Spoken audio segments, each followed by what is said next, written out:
Hey everybody, Spirit here. I'm back for another video and I really want to thank you for tuning in to my channel. I appreciate it so much and I hope you're having a most wonderful day.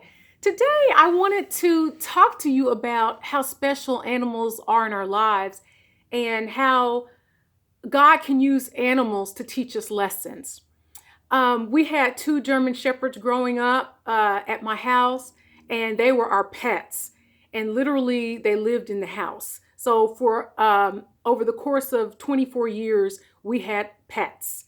And also, once I became an adult and had my own place, I decided to adopt a little Welsh Pembroke Corgi, and she was so cute. Her name was Arwen. So if anybody knows the movie reference from where that name came from, go ahead and put it in the comments below. One of my all-time favorite movies, and I named her after one of the characters in the movie. So if you know that name, the name of the movie, go ahead and put it in the comments below.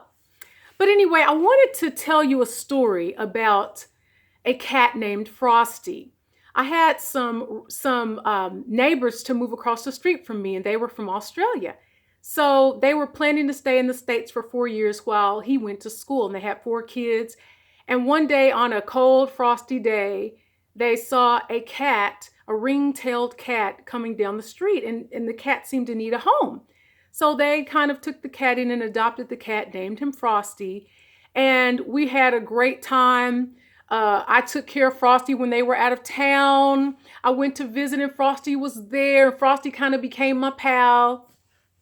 So anyway, after the 4 years was up, it was time for them to go back to Australia.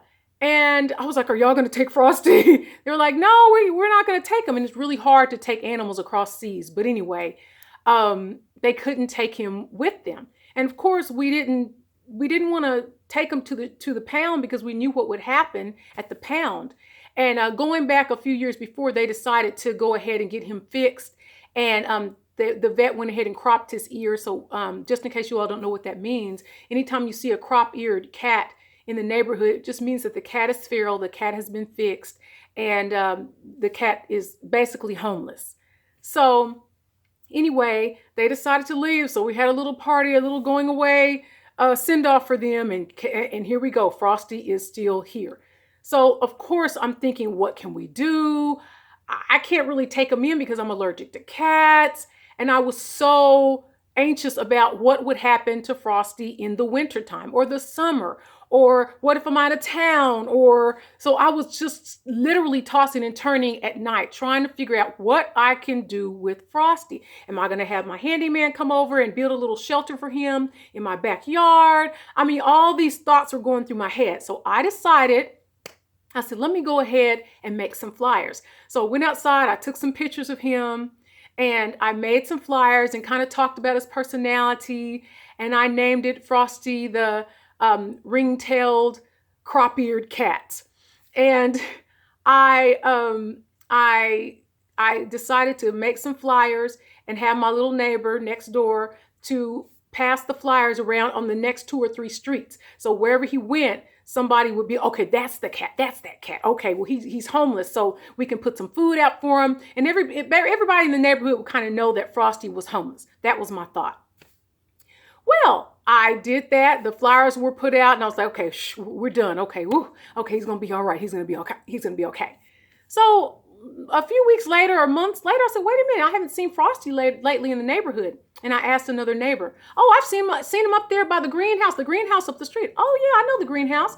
So I decided to go up the street to the greenhouse, and I knocked on the door, and a lady came out, and I said, hi, I was just wondering if you happen to have seen a ring-tailed cat with the cropped ear. And all of a sudden, guess who comes out of her house?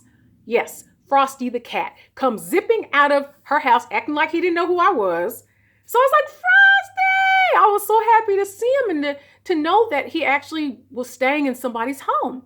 And she goes, yes, we just love him so much. And he just loves my husband. And when my husband comes home from work, he's on my husband's chest, and they snuggle together, and we just love him so much. I'm like, oh, okay. Come to find out, this lady stayed at home. She didn't work. And she had a little girl that was about 5 who loved the cat as well.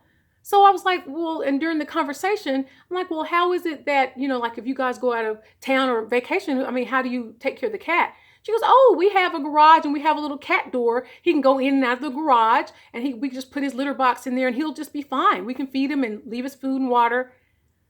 And I thought, oh my goodness, this is awesome. I'm so glad they got the flyer. So I asked her, I said, well, so you got the flyer? She was like, what flyer? I said, the flyer, the flyer. The flyer. I put a flyer on your door with his picture, and she says, I don't know anything about a flyer. We didn't get that. I said, that was a lesson for me. That was a lesson for me because this cat could not have chosen a better home. I couldn't have chosen a better home for Frosty. I literally was sweating and rolling in my bed at night, wondering what can I do to take care of this cat, and had flyers made and did the most. And that at found the perfect home for himself. And it's a lesson that God didn't need my little funky flyers. God didn't need Spirit's help. God got this. And so I just have to remember that. And, God takes care of the birds of the field and the fowls in the air. And we just have to keep that in mind as we are on our life's journey. And we're just, riding with God and trusting in God to provide all of our needs. So I just wanted to share that little story with you all. And me and my neighbors still keep in touch. And I told them the wonderful story that Frosty's cared for and he's loved. And I just wanted to come on and let you know a little bit about Frosty and just to talk about how God can teach us lessons through animals. And I have some more videos coming. So anyway, I hope you have a most wonderful day. Thanks again for tuning in, and I'll see you in my next video. May God bless you always, and always God bless. Love you.